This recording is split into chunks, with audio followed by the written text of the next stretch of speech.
تقدیر بدلتے وقت نہیں لگتا، اس لیے ہمیں کبھی بھی امید نہیں چھوڑنی چاہیے۔ آئیے میں آپ کو ایک کہانی سناتی ہوں۔ یہ کہانی احمد کی ہے۔ احمد ایک غریب آدمی تھا جس کا صرف ایک ہی بیٹا تھا۔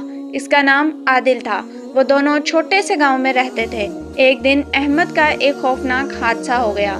اس کی دونوں ٹانگیں ٹوٹ گئیں۔ وہ بستر پر پڑ گیا۔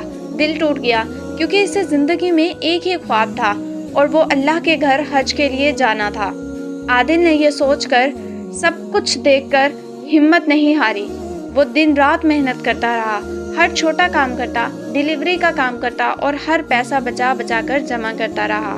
مہینوں کی محنت کے بعد ایک دن عادل نے اپنے ابو کو لے جانے کا ارادہ کیا۔ اس نے پیسے جمع کیے، سفر کا انتظام کیا اور آخر کار وہ اپنے ابو کو لے جانے میں کامیاب ہو گیا۔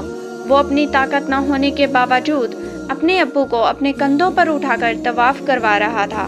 ابو کی آنکھوں میں آنسو تھے، دل میں اللہ کا شکر تھا اور عادل جان گیا کہ زندگی میں حالات چاہے جیسے بھی ہوں، اگر دل میں امید ہو تو اللہ راستے کھول ہی دیتا ہے۔ سبق: امید کبھی نہیں چھوڑنی چاہیے۔